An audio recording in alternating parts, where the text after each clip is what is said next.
ಎಲ್ರಿಗೂ ನಮಸ್ಕಾರ. ಇವತ್ತು ಭಾರತೀಯಾಸ ಅಂತಕ್ಕಂಥ ವಿಷಯದ ಬಗ್ಗೆ ಚರ್ಚೆ ಮಾಡೋಣ.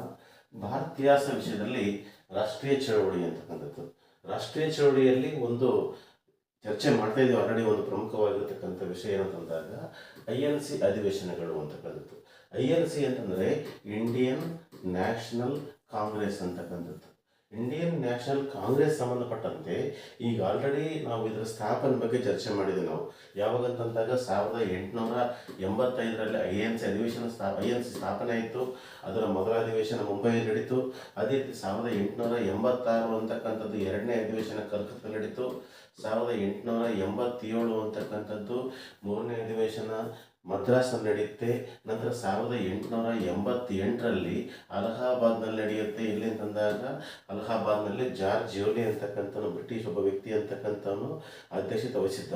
ಅದಾದ ಕೂಡಲೇ 1889, 90, ಅದಾದ ಕೂಡಲೇ 1896ರ ಪ್ರಮುಖವಾಗಿರ್ತಕ್ಕಂಥ ಅಧಿವೇಶನ.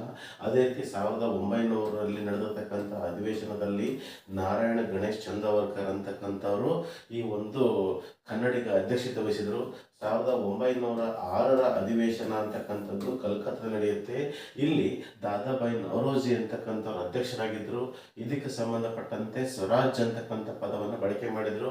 ನಂತರ 1907ರ ಒಂದು INC ಅಧಿವೇಶನ ನಡೆದಿರ್ತಕ್ಕಂತಹ ಸೂರತ್ ಅಂತಕ್ಕಂಥ ಪ್ರದೇಶದಲ್ಲಿ ಕಾಂಗ್ರೆಸ್ನಲ್ಲಿ ಒಡಕುಂಟಾಗುತ್ತೆ. ಅಲ್ಲಿ ಕಾಂಗ್ರೆಸ್ ಅಂತಂತ ಎರಡು ಭಾಗ ಆಗುತ್ತೆ. ಅಂದರೆ ಈ ಭಾಗ ಆಗುತ್ತೆ, ಒಂದು ಮಂದಗಾಮಿಗಳು, ಎರಡನೇದ್ದು ತೀವ್ರಗಾಮಿಗಳು ಅಂತಕ್ಕಂಥ ವಿಷಯದ ಬಗ್ಗೆ ಚರ್ಚೆ ಮಾಡಿದೆ ನಾವು. ಇನ್ನು ಪ್ರಮುಖವಾಗಿರ್ತಕ್ಕಂಥ ಅಧಿವೇಶನಗಳು ಅಂತಕ್ಕಂಥದ್ದು ಬೇರೆ ಬೇರೆ ಯಾವ್ಯಾವ ಅಧಿವೇಶನ ಅಂತಕ್ಕಂಥದ್ದು ಅಂದರೆ ಈ ಒಂದು ಸ್ಪರ್ಧಾತ್ಮಕ ಪರೀಕ್ಷಾ ದೃಷ್ಟಿಯಿಂದ ಯಾವ ಅಧಿವೇಶನಗಳು ಮುಖ್ಯವಾಗಿವೆ ಅನ್ನೋದ್ರ ಬಗ್ಗೆ ಚರ್ಚೆ ಮಾಡೋಣ. ಅದರಲ್ಲಿ ಮುಖ್ಯವಾಗಿ 1911ರ ಅಧಿವೇಶನ ಅಂತಕ್ಕಂಥದ್ದು, 1911ರ ಒಂದು ಅಧಿವೇಶನ ಅಂತಕ್ಕಂಥದ್ದು. ಈ ಅಧಿವೇಶನ ನಡೆದಿರ್ತಕ್ಕಂಥ ಸ್ಥಳ ಯಾವುದಂದಾಗ ಕಲ್ಕತ್ತಾ. ಸ್ವಲ್ಪ ಕಲ್ಕತ್ತಾ ಅಂತಕ್ಕಂಥದ್ರ ಬಗ್ಗೆ ನಾವು ಚರ್ಚೆ ಮಾಡಬೇಕು. ಅತಿ ಹೆಚ್ಚು ಅಧಿವೇಶನ ನಡೆದಿರ್ತಕ್ಕಂಥ ಸ್ಥಳ ಯಾವುದಂದಾಗ ಕಲ್ಕತ್ತಾ. 1911ರ ಈ ಅಧಿವೇಶನದ ಅಧ್ಯಕ್ಷತೆ ವಹಿಸಿರ್ತಕ್ಕಂತಹ ವ್ಯಕ್ತಿಗಳು ಯಾರು ಅಂತಂದಾಗ BN ದಾರ್ ಅಂತಕ್ಕಂಥವ್ರು. ಇದನ್ನು ಸುಮಾರು ಪ್ರಶ್ನೆ ಕೇಳಿದ್ದಾರೆ. BN ದಾರ್ ಅಂತಕ್ಕಂತಹ ವ್ಯಕ್ತಿಗಳು INCಯ ಅಧ್ಯಕ್ಷತೆ ವಹಿಸಿದ್ದಾರೆ. ನಂತರ ಈ ಒಂದು ಅಧಿವೇಶನದ ಪ್ರಮುಖವಾಗಿರತಕ್ಕಂಥ ವಿಷಯ ಏನಂತಂದಾಗ ಈಗಿರತಕ್ಕಂತಹ ರಾಷ್ಟ್ರಗೀತೆ ಯಾವುದು ಅಂತಂದಾಗ ಈ ಜನಗಣಮನ, ಈ ರಾಷ್ಟ್ರಗೀತೆಯನ್ನ ಮೊದಲ ಬಾರಿಗೆ ಆಡಲಾಯಿತು. ರಾಷ್ಟ್ರಗೀತೆಯನ್ನ ಮೊದಲ ಬಾರಿಗೆ ಆಡಲಾಯಿತು. ಈ ಒಂದು ರಾಷ್ಟ್ರಗೀತೆ ಅಂತಕ್ಕಂಥದ್ದು ಸಂಬಂಧಪಟ್ಟಂತೆ ಪರೀಕ್ಷೆಯಲ್ಲಿ ಸಾಕಷ್ಟು ರೀತಿಯಾಗಿರ್ತಕ್ಕಂಥ ಪ್ರಶ್ನೆ ಕೇಳಿದರೆ ಈ ಒಂದು ರಾಷ್ಟ್ರಗೀತೆಯನ್ನು ರಚನೆ ಮಾಡಿರ್ತಕ್ಕಂಥ ವ್ಯಕ್ತಿಗಳು ಯಾರು ಅಂತಂದಾಗ ಈ ಒಂದು ರವೀಂದ್ರನಾಥ್ ಠಾಕೂರ್ ಅಂತಕ್ಕಂಥ ರಾಷ್ಟ್ರಗೀತೆಯ ರಚನೆಕಾರ ಅಂದಾಗ ರವೀಂದ್ರನಾಥ್ ಠಾಕೂರ್ ಅಂತಕ್ಕಂಥವ್ರು. ಅದೇ ರೀತಿಯಾಗಿ ರಾಷ್ಟ್ರಗೀತೆ ಅಂತಕ್ಕಂಥದ್ದು ಎಷ್ಟು ಸಾಲುಗಳನ್ನು ಒಳಗೊಂಡಿದೆ ಅಂತ ಕೇಳಿದಾಗ 13 ಸಾಲುಗಳನ್ನು ಒಳಗೊಂಡಿದೆ. ನಮ್ಮ ದೇಶದ ರಾಷ್ಟ್ರಗೀತೆ ಅಂತಕ್ಕಂಥದ್ದು ಈ ಮೂಲತಃ ಯಾವ ಭಾಷೆಯಲ್ಲಿ ರಚನೆಯಾಗಿದೆ ಅಂತಂದ್ರೆ ಬಂಗಾಳಿ ಭಾಷೆಯಲ್ಲಿ ರಚನೆಯಾಗಿದೆ ಅಂತ ಗೊತ್ತಿರಬೇಕು. ನಂತರ ಈ ಒಂದು ರಾಷ್ಟ್ರಗೀತೆಯ ಮೂಲ ಶೀರ್ಷಿಕೆ ಏನಾಗಿತ್ತು ಅಂತಕ್ಕಂಥದ್ದು, ರಾಷ್ಟ್ರಗೀತೆಯ ಮೂಲ ಶೀರ್ಷಿಕೆ ಭಾರತ ವಿಧಾನ ಅಂತಕ್ಕಂಥದ್ದು. ಭಾರತ ವಿಧಾನ ಅಂತಕ್ಕಂಥದ್ದು ಈ ಒಂದು ಯಾವುದು ಅಂತಂದಾಗ ಈ ಒಂದು ರಾಷ್ಟ್ರಗೀತೆಯ ಮೂಲ ಶೀರ್ಷಿಕೆ ಅಂತ ಬಗ್ಗೆ ಗೊತ್ತಿರಬೇಕು ನಿಮಗೆ. ರಾಷ್ಟ್ರಗೀತೆಯ ಭಾರತ ವಿಧಾನ ಅಂತಕ್ಕಂಥದ್ದು ಇದರ ಒಂದು ಮೂಲ ಶೀರ್ಷಿಕೆ ಆಗಿತ್ತು ಅನ್ನೋದ್ರ ಬಗ್ಗೆ ಗೊತ್ತಿರಬೇಕು. ಆಮೇಲೆ ಮುಂದುವರೆದು 2 ರಾಷ್ಟ್ರಗಳಿಗೆ ರಾಷ್ಟ್ರಗೀತೆಯನ್ನ ರಚನೆ ಮಾಡಿರ್ತಕ್ಕಂಥ ವ್ಯಕ್ತಿ ಅಂತ ಕೇಳಿದ್ದಾರೆ. ಯಾವೊಬ್ಬ ವ್ಯಕ್ತಿ ಇತಿಹಾಸದಲ್ಲಿ ಯಾವೊಬ್ಬ ವ್ಯಕ್ತಿ 2 ರಾಷ್ಟ್ರಗಳಿಗೆ ಈ ಒಂದು ರಾಷ್ಟ್ರಗೀತೆಯನ್ನು ಬರೆದಾರಂತಂದ್ರೆ ಈ ಒಂದು ರವೀಂದ್ರನಾಥ್ ಠಾಕೂರ್ ಅಂತಕ್ಕಂಥವ್ರು. ಭಾರತದ ಮತ್ತು ಇನ್ನೊಂದು ಯಾವಂದಾಗ ಈ 1971ರಲ್ಲಿ ರಚನೆ ಆಗಿರತಕ್ಕಂತಹ ಈ ಒಂದು ಭಾರತದ ನೆರೆ ರಾಷ್ಟ್ರ ಯಾವುದು ಅಂದಾಗ ಬಾಂಗ್ಲಾದೇಶಕ್ಕೆ. ಈ ಒಂದು ಬಾಂಗ್ಲಾದೇಶಕ್ಕೆ ಮತ್ತು ಭಾರತಕ್ಕೆ ರಾಷ್ಟ್ರಗೀತೆಯನ್ನ ಬರೆದಿರ್ತಕ್ಕಂಥ ವ್ಯಕ್ತಿಗಳು ಅಂತಂದಾಗ ರವೀಂದ್ರನಾಥ್ ಠಾಕೂರ್ ಅಂತಕ್ಕಂಥವ್ರು. ಈ ರೀತಿಯಾಗಿ 1911ರ ಅಧಿವೇಶನ ಅಂತಕ್ಕಂಥದ್ರ ಬಗ್ಗೆ ಪರೀಕ್ಷೆಯಲ್ಲಿ ಸಾಕಷ್ಟು ರೀತಿಯಾಗಿರ್ತಕ್ಕಂಥ ಪ್ರಶ್ನೆಗಳನ್ನು ಕೇಳಿ ನಮಗೆ ಗೊತ್ತಾಗುತ್ತೆ.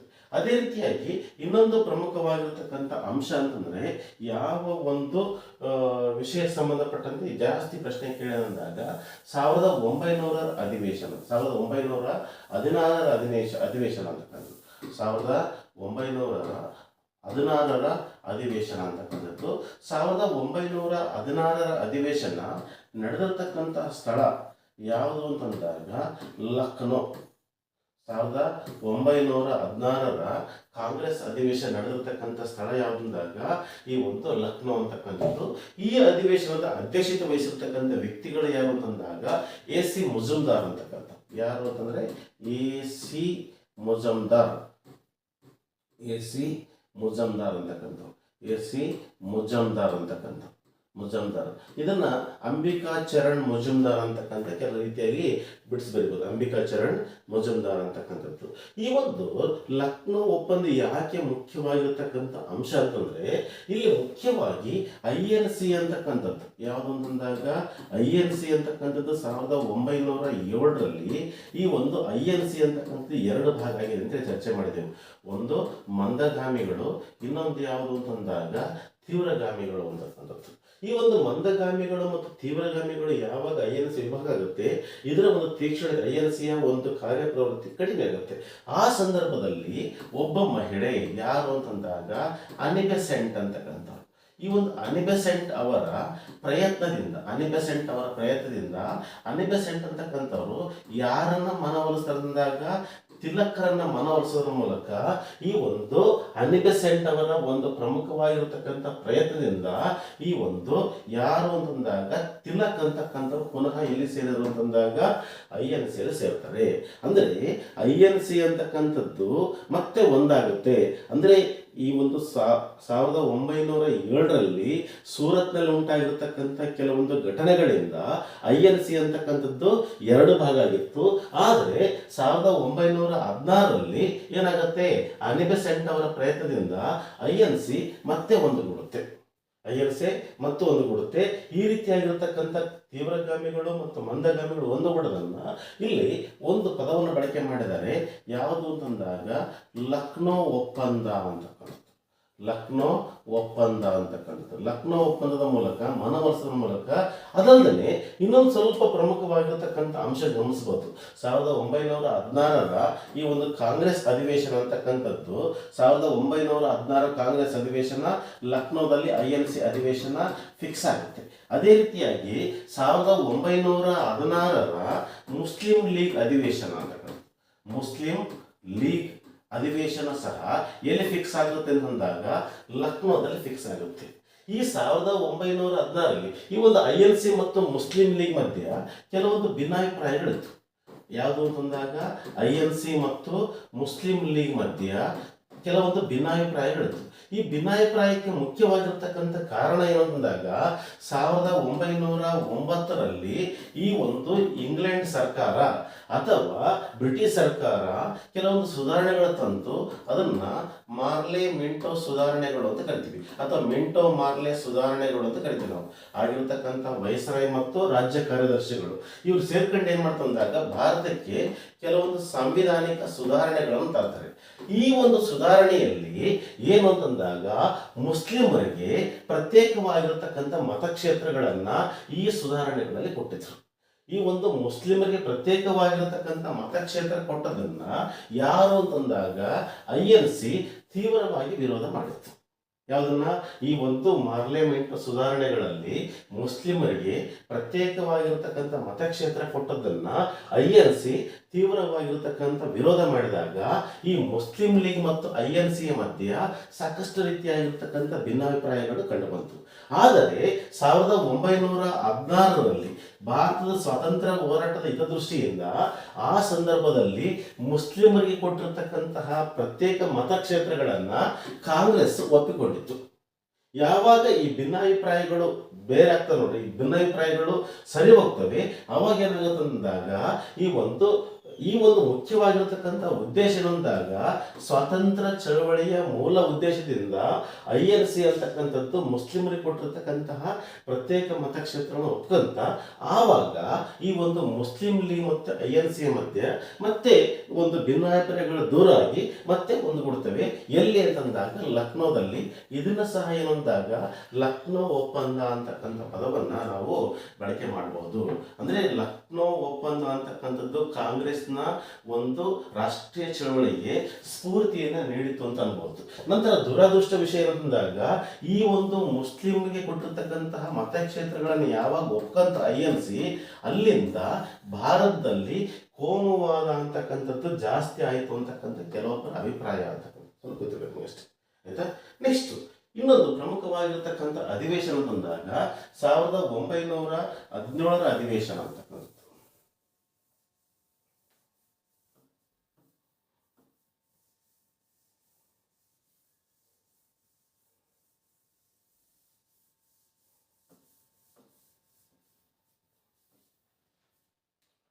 1917ರ ಕಾಂಗ್ರೆಸ್ ಅಧಿವೇಶನ.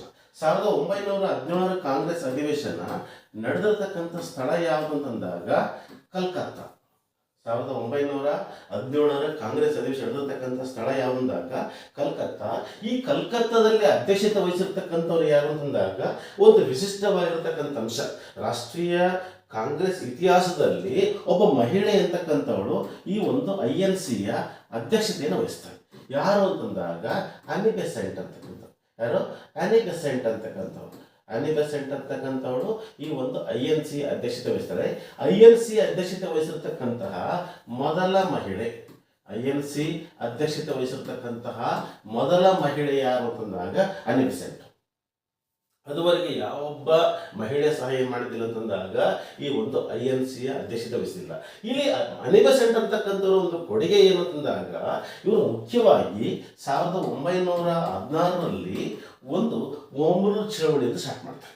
ಹೋಮ್ ರೂಲ್ ಚಳವಳಿ ಅಂತಕ್ಕಂಥ ಮೂಲತಃ ಐರ್ಲೆಂಡ್ ಇರತಕ್ಕಂತಹ ಈ ಒಂದು ಚಳವಳಿ ಭಾರತದಲ್ಲಿ ಈ ಒಂದು ಪುನಃ ಇತಿಹಾಸ ನೆನಪುಗಳನ್ನು ಮರುಕಳಿಸ್ತಕ್ಕಂಥದ್ದು, ಜನರಲ್ಲಿ ಜಾಗೃತಿ ಮೂಡಿಸ್ತಕ್ಕಂಥದ್ದು ಮತ್ತು ಭಾರತದಲ್ಲಿ ನಮ್ಮದೇ ಆಗಿರ್ತಕ್ಕಂಥ ಸ್ವಂತ ಆಳ್ವಿಕೆಯನ್ನ ಆರಂಭ ಮಾಡ್ತಕ್ಕಂತಹ, ಜನರಲ್ಲಿ ಜಾಗೃತಿ ಮೂಡಿಸ್ತಕ್ಕಂತಹ ಚಳವಳಿ ಯಾವುದಾಗ ಈ ಒಂದು ಓಮ್ ರೂಲ್ ಚಳವಳಿ ಅಂತಕ್ಕಂಥದ್ದು. ಓಮ್ ರೂಲ್ ಚಳವಳಿ ಅಂತಕ್ಕಂಥದ್ದು. ಈ ಒಂದು ಓಮ್ ರೂಲ್ ಚಳವಳಿಯ ಮೂಲಕ ಸ್ವತಂತ್ರ ಹೋರಾಟದಲ್ಲಿ ಸಕ್ರಿಯವಾಗಿ ಆನಿ ಬೆಸೆಂಟ್ ಏನ್ ಮಾಡ್ತಾರೆ, ಪಾಲ್ಗೊಳ್ತಾರೆ. ಆ ಒಂದು ಕಾರಣಕ್ಕಾಗಿ ಇವರನ್ನ INCಯ ಅಧ್ಯಕ್ಷತೆಯನ್ನು ಮಾಡಿರ್ತಕ್ಕಂಥವ್ರಿಗೆ ಕಂಡು ಬರುತ್ತೆ. ಮುಂದೆ ನಾವು ಯಾವುದು ಅಂತಂದಾಗ ಸಾಮಾಜಿಕ ಸುಧಾರಕರು ಅಂತ ಬಂದಾಗ ಈ ಒಂದು ಓಮ್ ರೂಲ್ ಚಳವಳಿ ಬಗ್ಗೆ ಚರ್ಚೆ ಮಾಡೋಣ. ನೆಕ್ಸ್ಟ್ ಪ್ರಮುಖವಾಗಿರ್ತಕ್ಕಂಥ ಅಧಿವೇಶನಗಳಲ್ಲಿ ಇನ್ನೊಂದು ಪ್ರಮುಖವಾಗಿರ್ತಕ್ಕಂಥ ಅಧಿವೇಶನ ಅಂತಂದ್ರೆ 1924ರ ಒಂದು ಅಧಿವೇಶನ ಅಂತಕ್ಕಂಥದ್ದು. 1924ರ ಅಧಿವೇಶನ ಅಂತಂದಾಗ ಇಲ್ಲಿ ಈ ಒಂದು ಪ್ರಮುಖವಾಗಿರ್ತಕ್ಕಂಥ ಅಧಿವೇಶನ ಈ ಸ್ವತಂತ್ರ ಪೂರ್ವದಲ್ಲಿ ಕರ್ನಾಟಕದಲ್ಲಿ ನಡೆದಿರತಕ್ಕಂತಹ ಒಂದು ಅಧಿವೇಶನ ಯಾವುದಾಗ ಬೆಳಗಾವಿ ಅಧಿವೇಶನ ಅಂತಕ್ಕಂಥದ್ದು ಕರ್ನಾಟಕದಲ್ಲಿ. ಈ ಒಂದು ಅಧಿವೇಶನದ ವಿಶೇಷ ಏನು ಅಂತಂದಾಗ ಈ ಒಂದು ಮಹಾತ್ಮ ಗಾಂಧೀಜಿಯವರು, ಮೋಹನ್ ಚಂದ್ ಕರಮ್ಚಂದ್ ಗಾಂಧಿ, ಮಹಾತ್ಮ ಗಾಂಧೀಜಿಯವರು INCಯ ಅಧ್ಯಕ್ಷತೆ ವಹಿಸ್ತಾರೆ. INCಯ ಅಧ್ಯಕ್ಷತೆ ವಹಿಸ್ತಾರೆ.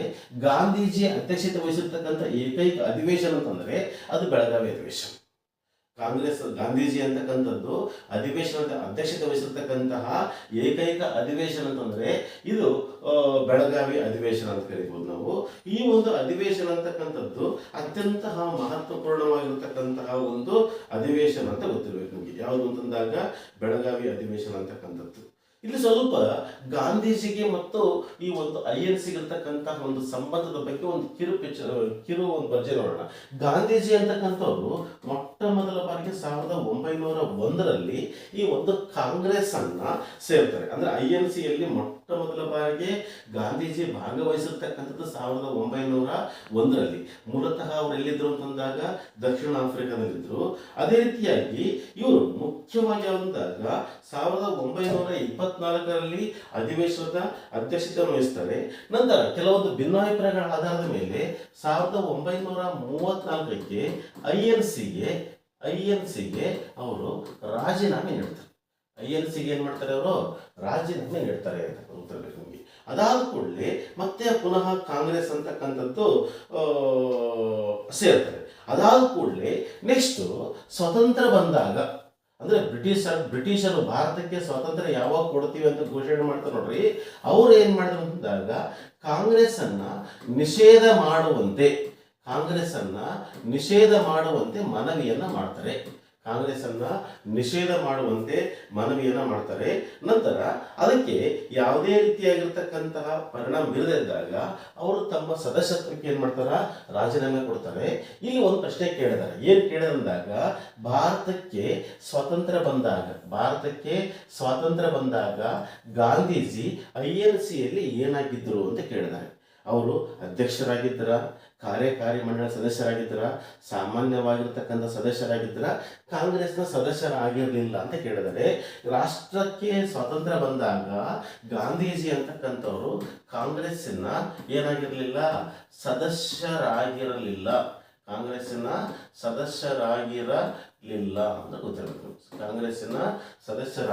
ಅಂತ ಗೊತ್ತಿರಬೇಕು. ನಂತರ ಈ ರೀತಿಯಾಗಿ ಬೆಳಗಾವಿ ಅಧಿವೇಶನ ಅಂತಕ್ಕಂಥದ್ದು ಒಂದು ಪ್ರಮುಖವಾಗಿರತಕ್ಕಂತಹ ಅಧಿವೇಶನ ಅಂತ ಕರಿಬಹುದು. ನಂತರ ಇನ್ನೊಂದು ಪ್ರಮುಖವಾಗಿರ್ತಕ್ಕಂಥ ಅಧಿವೇಶನದ ಬಗ್ಗೆ ಚರ್ಚೆ ಮಾಡೋಣ. ಇನ್ನೊಂದು ಪ್ರಮುಖವಾಗಿರ್ತಕ್ಕಂಥ ಅಧಿವೇಶನ ಯಾವುದು ಅಂತಂದಾಗ 1925 ಅಧಿವೇಶನ ನಡೆದಿರ್ತಕ್ಕಂಥ ಸ್ಥಳ ಯಾವುದು ಅಂತಂದಾಗ ಕಾನ್ಪುರ ಅಂತಕ್ಕಂಥ ನಡೆದಿರ್ತಕ್ಕಂಥ ಸ್ಥಳ ಯಾವಂದಾಗ ಕಾನ್ಪುರ. ಈ ಕಾನ್ಪುರದಲ್ಲಿ ಅಧ್ಯಕ್ಷತೆ ವಹಿಸಿರ್ತಕ್ಕಂಥವ್ರು ಯಾರು ಅಂತಂದಾಗ ಸರೋಜಿನಿ ನಾಯ್ಡು ಅಂತಕ್ಕಂಥವ್ರು INCಯ ಅಧ್ಯಕ್ಷತೆ ವಹಿಸ್ತಾರೆ. ಇವರನ್ನ ನೈಟಿಂಗೇಲ್ ಆಫ್ ಇಂಡಿಯಾ ಅಂತ ಕರಿತೀವಿ. ಭಾರತದ ಕೋಗಿಲೆ ಅಂತ ಪದವನ್ನು ಬಳಕೆ ಮಾಡಿದ್ದಾರೆ. ಯಾರಿಗೆ? ಸರೋಜಿನಿ ನಾಯ್ಡು ಅವರಿಗೆ ಭಾರತದ ಕೋಗಿಲೆ, ನೈಟಿಂಗೇಲ್ ಆಫ್ ಇಂಡಿಯಾ ಅಂತ ಕರಿತೀವಿ ನಾವು. ಇನ್ನೊಂದು ವಿಶೇಷ ಗೊತ್ತದ, ಸಂವಿಧಾನ ಅಂದ್ರೆ ಕಾಂಗ್ರೆಸ್ನ ಅಧ್ಯಕ್ಷತೆ ವಹಿಸಿರತಕ್ಕಂತಹ ಮೊದಲ